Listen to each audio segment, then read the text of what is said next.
Hey guys, Will Robinson here from Robinson's Auto. Tell you, one of the most common problems I see is sometimes the customers thinking they don't have enough money to get their car serviced. When their check engine light comes on, they let it go until it needs inspection, or until it pretty much leaves it sitting. Well, it's not a good idea, and I'll explain that, because in this case, here's a Chevy Impala with 3.4. Customer started having a misfire, and he said it started about 2 months ago. He said initially when he would be going up a hill, he would get a bucking and a surging. Then it slowly progressed even on flats. When he would pull out into traffic, he'd get a bucking and a miss. Or if he tried passing somebody. He thought it was a transmission issue. And then he drove it like that for about a month instead of bringing it in and having it checked out.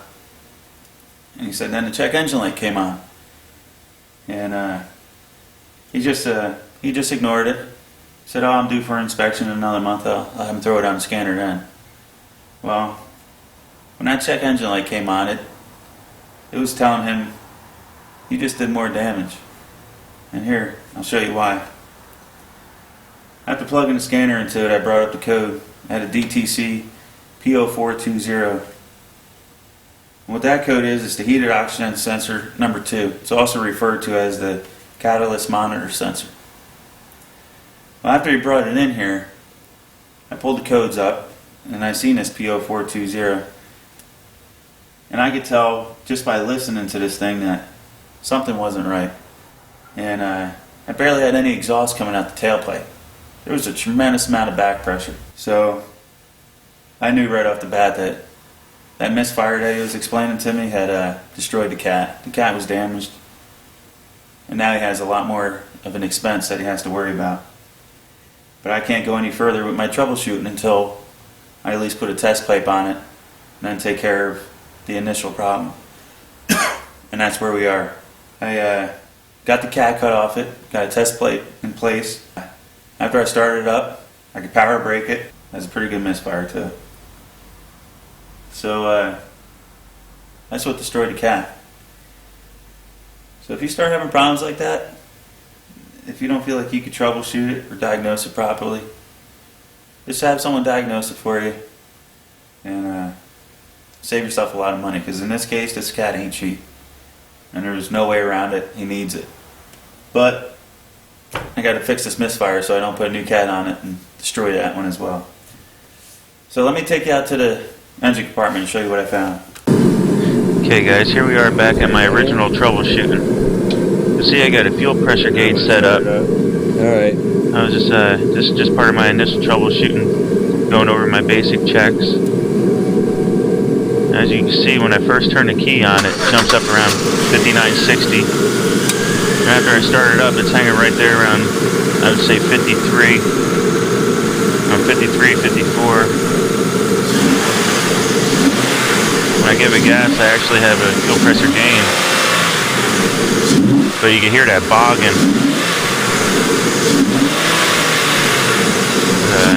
I know it's not due to a fuel delivery problem.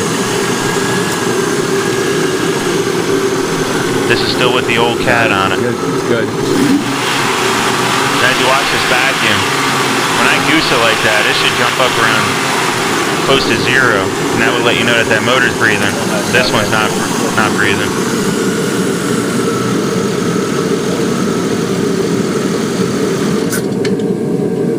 Okay, we're back live after the test pipe is installed. Okay guys, here we are. As you can see, I got a fuel pressure gauge set up and a vacuum gauge. I just want to do my basic checks, make sure I got a good fuel supply, and make sure my vacuum's good.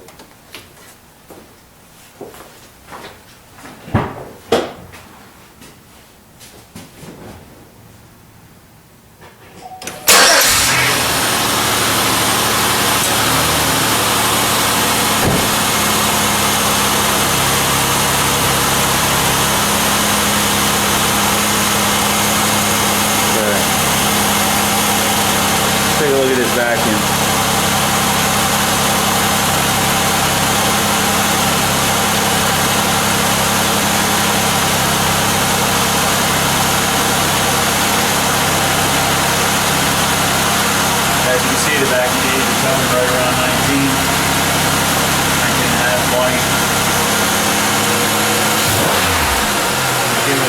start.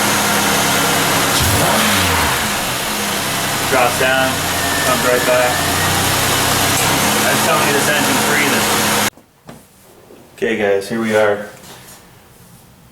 I know, while I was doing all those tests with the fuel pressure and the vacuum, I noticed I could hear an arcing, a distinct arc from I could tell it was an ignition spark that wasn't